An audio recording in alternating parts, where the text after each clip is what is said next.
Welcome to Forest Chat, where we talk about individual endeavour in Western Australia, what it takes, what it means, and how you do it. I'm your host, Paul Vandermeer, and in today's episode, we're talking with Phil Gore about running backyard events. Phil started park running in 2014, and then that prompted him to carry on and do 5Ks every day of running. Then in 2020, Phil took on his first backyard ultra. Welcome to Forest Chat, Phil. G'day, Paul. How you going? Thanks for having me. Pleasure. Thanks for coming on the show, Phil. Phil, what is a backyard ultra? Okay, so Backyard Ultra it's from the mind of Lazarus Lake, who people might know as doing the Barkley marathons. But basically, it's a format of ultra running where you run a 6.7K loop on the hour every hour, and it just keeps going until there's only one person left. So there's no defined finish time. It could go for 24 hours or it could go for more than 100 hours. But yeah, the race only keeps going until there's only one person left. So as soon as the second last person drops out, that last person just does one more lap to be crowned the winner. So it's very flexible then in when it will end because it's really up to the second last person to determine when it ends. Is that right?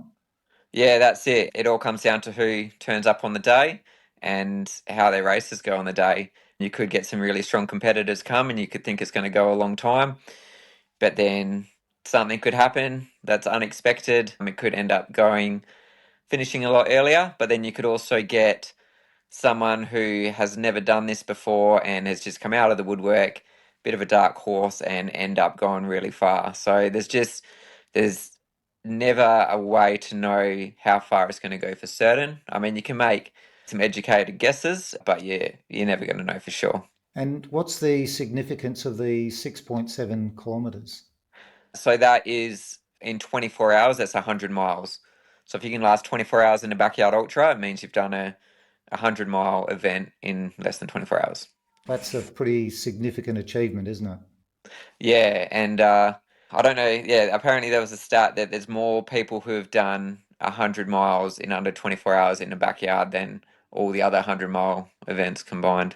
I can see that actually because it's a little bit like run walk at park run, where you run for a bit and then you walk and get your breath and then you run for a bit more. Although park run's on a totally different scale, but Yeah, people actually go faster in the running bit because they have that little bit of time to recuperate. yeah. Well, it definitely forces you to pace yourself.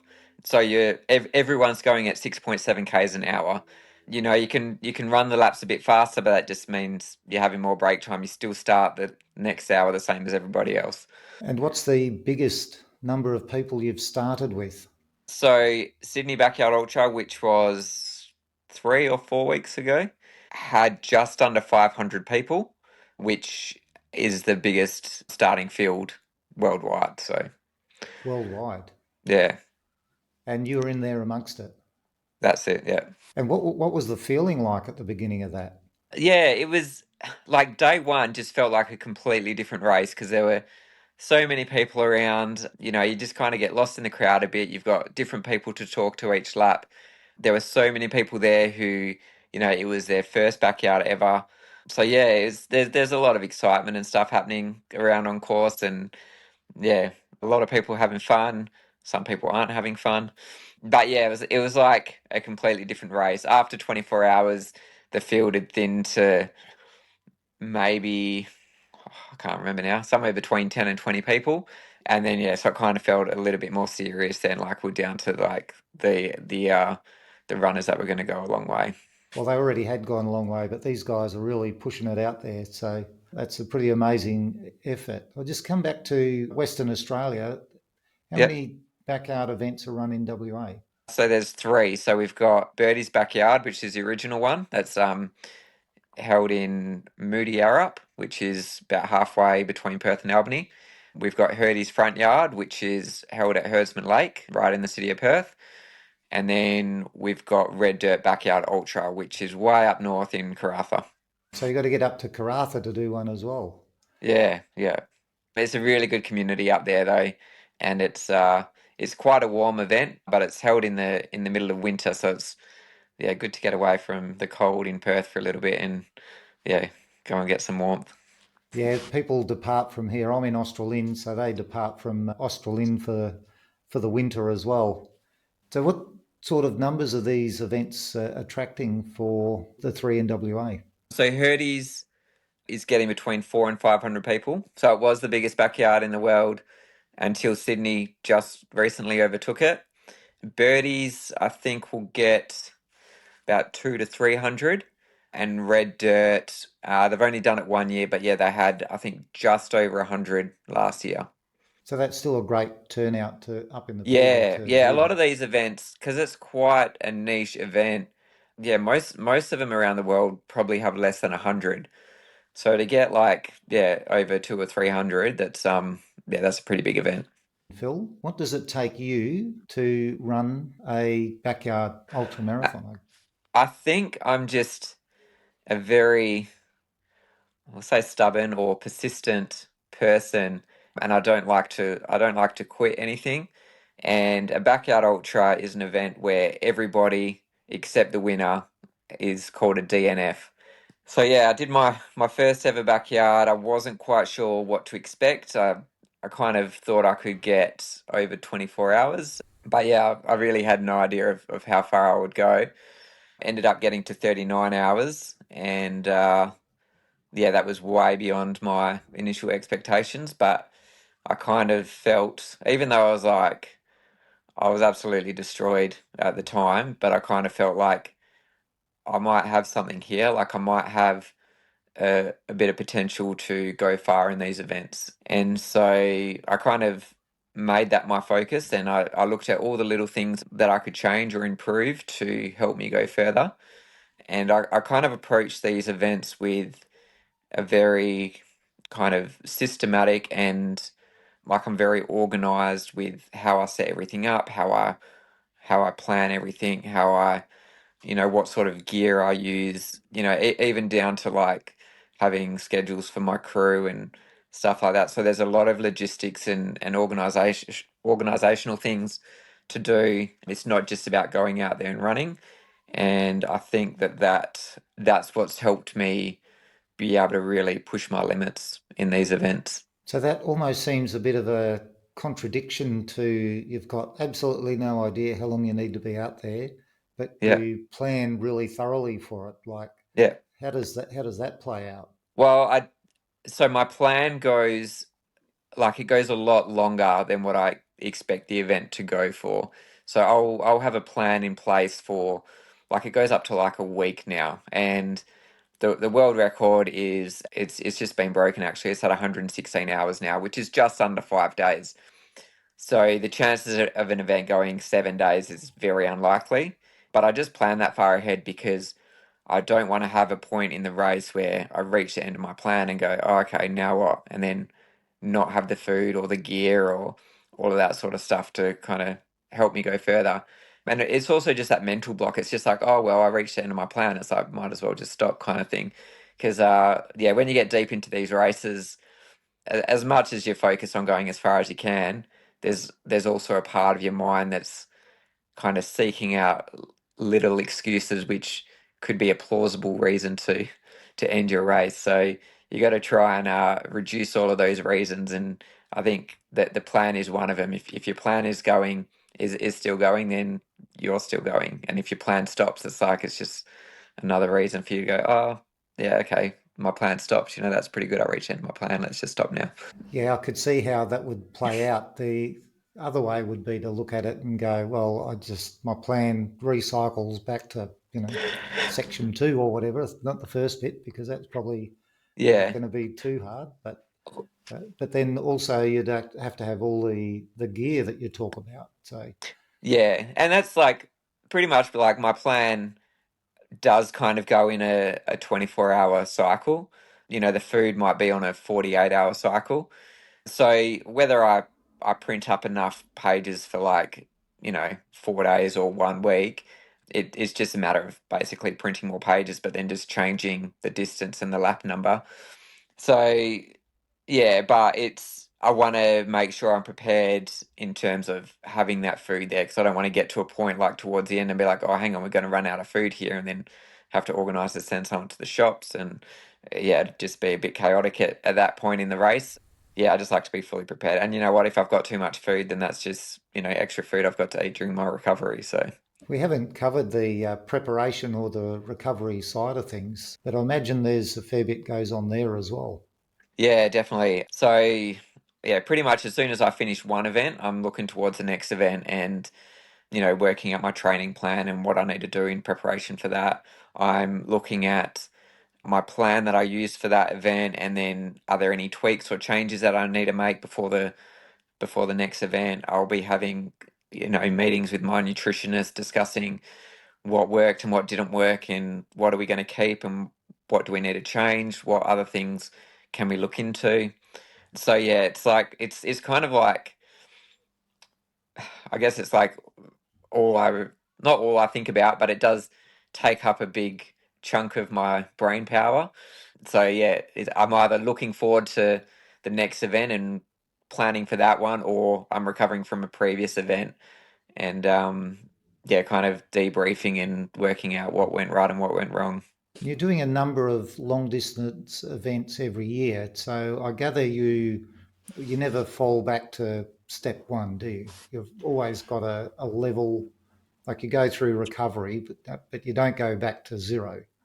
Yeah, yeah, definitely. So I've probably been averaging about 3 backyards a year. And then in there as well, I also like to do the 24-hour races. So I did a couple of those last year. And then I have other events, whether they're like a 50K or a 100 mile. But these ones I probably use more as a training run. So like I'll go into it and I'll still race it and I'll still give it a good crack. But I'm strategically using it in my training plan as a training run. So like a 100 mile run, yes, it's a long way for a lot of people, but compared to what I do in a backyard, it is kind of like a training distance. And if there wasn't a 100 mile race, around that time to fit into my plan, then I might go and just run 100 Ks or 100 miles on my own. Like, yeah, just make up my own kind of course and do that. So yeah, there's a lot of big runs in terms of races, but then also just training runs as well. That must account to being on your feet a lot. Yeah, so I mean, it does vary depending on what part of my training cycle I'm in, but I mean, a deload week for me is probably like a peak week for a lot of other people. So like my quieter weeks will be between probably 80 and 100 Ks, but then my peak weeks are probably anywhere between 160 and 180 Ks. So it does vary. I do like to give my body that deload week so it's got a chance to recover and to absorb all of that training. And then so I'll probably have maybe 3 or 4 weeks of building and then I'll just drop it right back and then I'll start building again, drop it right back. So yeah, it's a continuous cycle. And has that meant that your body has become quite strong for this type of activity? Yeah, I think my body is very well adapted to the training load and to doing these long events. So like I've had I don't know, the last probably 6 ultras I've done, including like a few big 24-hour runs and backyard runs, I've still been able to get out and run the next day. Hasn't been particularly fast, but I've still been able to do at least 5K. So that 5Ks a day that I started with that you mentioned at the start of the pod, that's still something that I still try to do. So, and I just treat it's just like a minimum of 5K. So I'll still get out the next day after an event and just try and run that minimum of 5Ks. And I just like to keep that streak going. So I used to like at the end of big events try and run the next day and then like just really struggle and I'd just be too broken and not get it done. But pretty much for the last 18 months, all the events that I've had, I've still been able to get out and run the next day. So I think it just shows my body's really adapted to the recovery side of things as well, and I can bounce back pretty quickly from these events. And yeah, like sometimes the turnaround between events might be as little as 5 weeks. I did like in October last year, I did a 96-hour backyard, and then 5 weeks later, I went and ran 270 Ks in a 24-hour run. So it's only, yeah, short turnaround, but obviously my body's responding really well to it. That's pretty incredible. If you're putting that many miles on your car, you'd be wearing the critter out. Yeah, yeah. I mean, but you take your car in for a service all the time as well. So, like, I'll go and see the physio, see the doctor, work with a nutritionist. I'm in the gym doing strength work, and yeah, it's there's a whole big picture to it. It's not just about going out and running. There's you got to look after your body as well. You mentioned your nutritionalist, but you also have a team on the event as well, don't you? Yeah, so with these events, if you want to go far, you need to have crew. So my wife Gemma has crewed for me at all of my events, or all of my backyard events, and most of the other ones. There's only been maybe two or three where she hasn't been able to crew for me. And then, yeah, obviously these events go for days, so it's a bit much to ask her to do it all on her own. So I normally try and get in a team of people. So I think three is a good number. I can get by with two, and yeah, having four or five is handy as well. So then, yeah, people can take it in turns to sleep, and they all have their little things that they bring with them, which is yeah, just something that they might do a little bit differently, or help me out in a different way. So yeah, like Gabby's crewed for me at events before, so having her there with her nutrition knowledge is really helpful. And if she can't be there to crew in person, we normally have a little chat group where she's part of that. I've got Nathan who has crewed for me at a few events, and he's a doctor and a hypnotherapist, so that medical knowledge and that hypnotherapy comes in handy as well. Yeah, just yeah, everyone's got their own little thing to bring to the team. That team sounds like it. Generally, it's very tightly knit and they know you and what you need for these events. So they've learnt that on the way through. Yeah, they've definitely learnt it along the way. Yeah, it's good to just be able to come in and they know what I need. Like I've got my plan there, which has everything laid out pretty well. But then they also, it's just like they know my little nuances and the way I like things done. It might be like the way that I like my burrito made, or the way I like my feet being rubbed, and just those little things that all I have to focus about is running.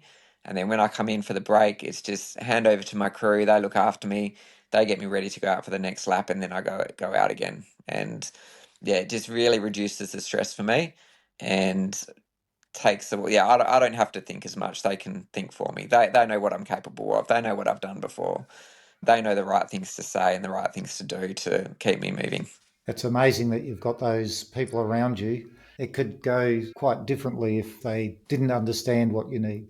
Yeah, like I have done events before where I've had crew that I didn't know, or that I only recently met, and it's still gone all right, but it's yeah, it's that little bit different. Like they don't know your specific needs and wants, and I do have discussions with them beforehand, and have the plan, and everyone's normally pretty good at following the plan, but it's just all those other little nuances and stuff that they might not get. We've had a good chat about what it takes. Let's have a break. And after the break, we'll come back and have a look at what it means.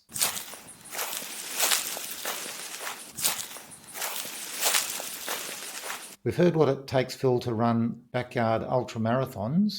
Now, let's have a look at what it means. Phil, what does it mean to you, your family, or the community that you're able to run these backyard ultra marathons? Yeah, so I never saw myself as being an ultra runner, let alone running events that went for 4 days or more. It's kind of just something that I fell into, like started with short distances, and yeah, it just kind of snowballed and got bigger and bigger. And I think it's something that I've discovered that I'm good at. And I think when you find that thing that you're good at, you just need to embrace that and see how far you can go with it. So yeah, to me it means, yeah, like I just want to find out what my potential is, find out how far I can go. But in the process of doing this, like I've discovered that it's helped inspire a lot of other people as well. So it's I never saw myself as being a role model or being an inspiration to people, but I get so many messages from the community, and Like especially after I've done a big event, my inbox will just get flooded.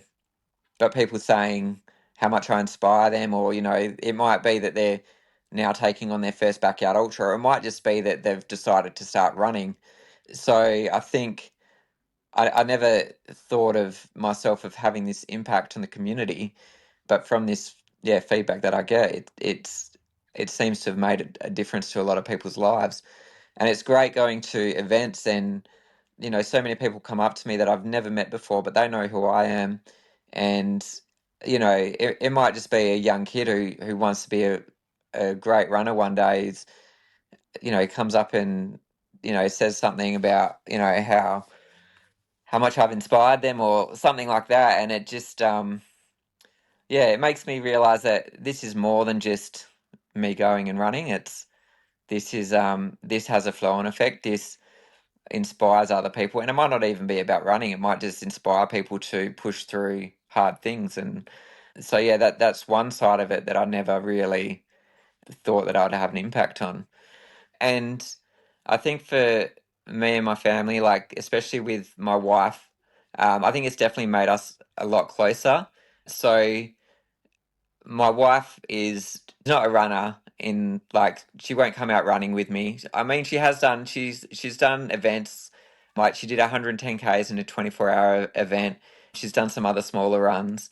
So I'm not saying she's not a runner, but it's it's not something that we can't go and race together.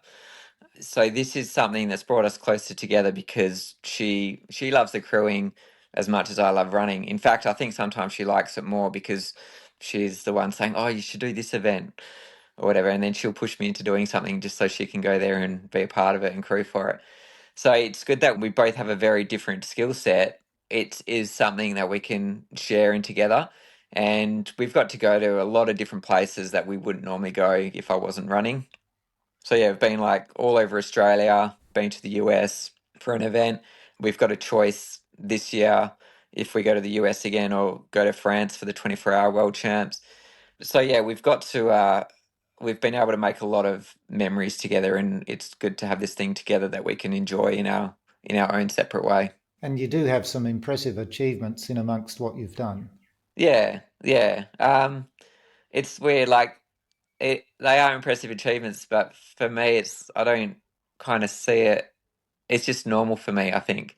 But then, yeah, I do see, I kind of take a step back and look from the outside, and I'm like, hang on, I was running for over 4 days. Like, that's just insane. But like when you're in it, you're just like, oh yeah, I'm just going out for a run. Like, this is what I do. That's really incredible, and I'm not surprised that you've inspired people, Phil. I know that Caroline, with doing her park run, people come to her and say that she's been inspiring people as well. So I'm not saying people are easy to inspire. It's actually something you have no control over. Yeah. But you doing what you do sets an example that other people can, well, that's the word, it's aspire to, isn't it? Yeah, yeah, it's a weird thing being an inspiration for someone because, yeah, as I said, like it's never something that I saw myself as, but I've always had role models and looked up to people who inspire me, and I've been lucky enough to meet some of these people as well. So yeah, I try and remember that when people message me or meet me in person that yeah, I really try to give them the time of day and answer their questions and stuff like that. We've had a good talk about what it means to Phil that he can run these backyard ultra marathons. We'll have a break now, and after the break, we'll talk about how you do it.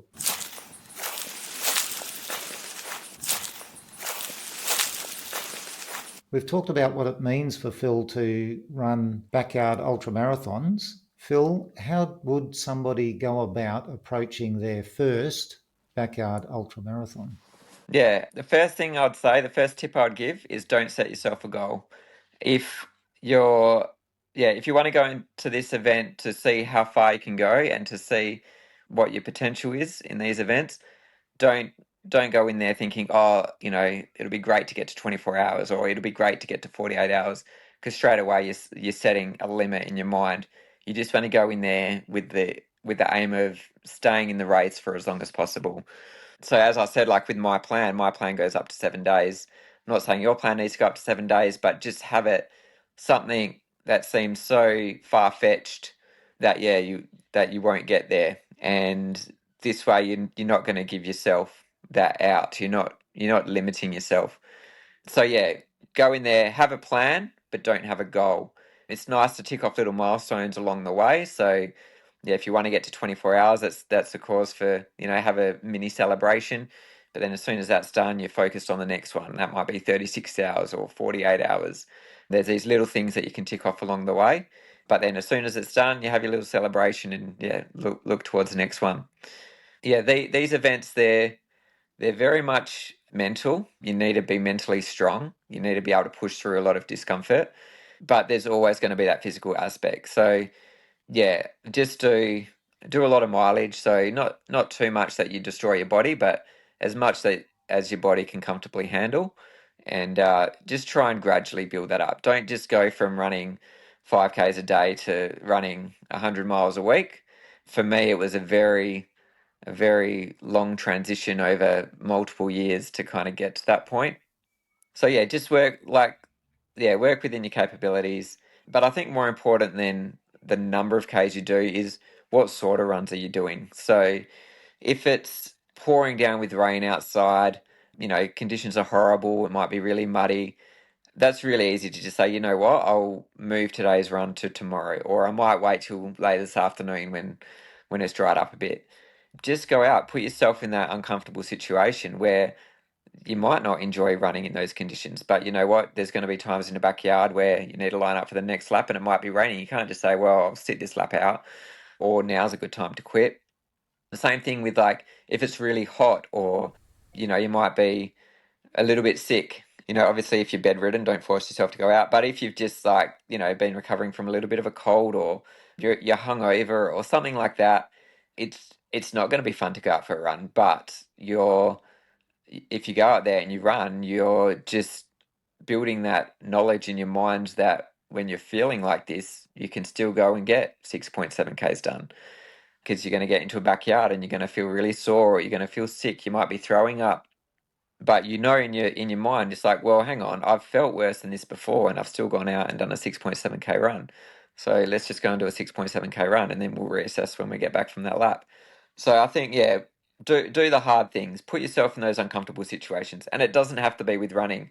Like for example, I take cold showers every day. Now, the main reason I started doing this is to help acclimatize myself to cold conditions. But what I also found was it was helping me push through that barrier in my head that tells me not to do something.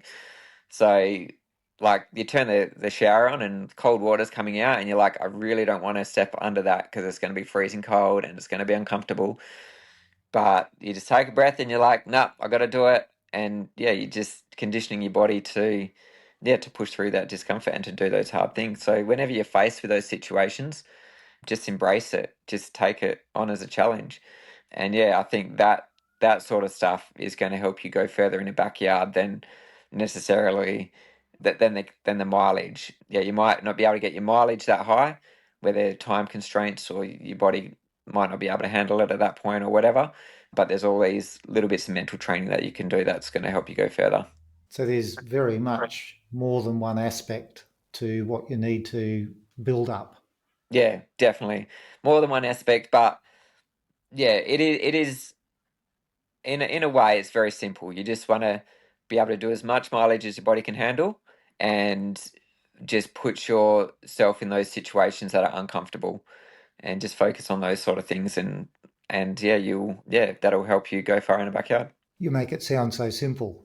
Yeah, well, it's simple when you break it down, like with anything in life, I think, but. There's definitely a lot more to it when once you start doing these events and you get the experience, you learn about all these other little things that it's not like a one size fits all approach, but there'll be things that work for you that you can just only learn with experience. And the more events that you do, the better prepared you're going to be for the next one. So Good old continuous improvement. that's it. Where do you go from here, Phil? What's next? So my next event is Dead Cow Gully, which is in about 6 weeks. So this one, yeah, we never know how far our backyard's going to go. but I do know that there's 4 people, including myself, who have done over 100 yards before. So there's a very good chance it could go back into that realm again. But yeah, we'll just have to wait and see. That's it, because your performance is determined by who comes second. If I'm the winner, yes. Yeah, it's like the winner is the only person that doesn't get to find out what their limit is. Everyone else who taps out before the race ends, they find out what their limit is. But yeah, I mean, yeah. I like to chase these events that have the stronger runners going who I know have done big numbers before, because I know that they're going to be able to push me further. And if I can go into an event and not win, then I can actually find out for sure what my limit is. So yeah, as much as I do like to win these events, and yeah, it is a really good feeling when you're on that last lap on your own. But yeah, still, I'm always trying to improve, and if there's someone there who can beat me, that means that I'm gonna be able to run the furthest that I can possibly run, because I'm gonna drop out before the winner. Thank you very much, Phil, for being on Forest.chat. And all our Forest.chat listeners wish you the best in your future endeavours, Yeah, which is thank that you. Dead Cow Gully coming up in a few weeks. So Yeah, uh, thank you. you've been listening to Forest.chat, where we talk about individual endeavour in Western Australia, what it takes, what it means, and how you do it. I'm your host, Paul Vandermeer, and in today's episode, we talked with Phil Gore about running backyard ultra marathons. Remember, there are 4 ways to get involved with Forest.chat. Go to Forest.chat to receive the emails about upcoming episodes. Go to forest.chat/episodes to listen to the episodes. If you do something that other people find interesting, book an interview at forest.chat/interview. If you want to support a small business, go to forest.chat/advert. I'm looking forward to joining you with our next guest. Until then, enjoy making it happen.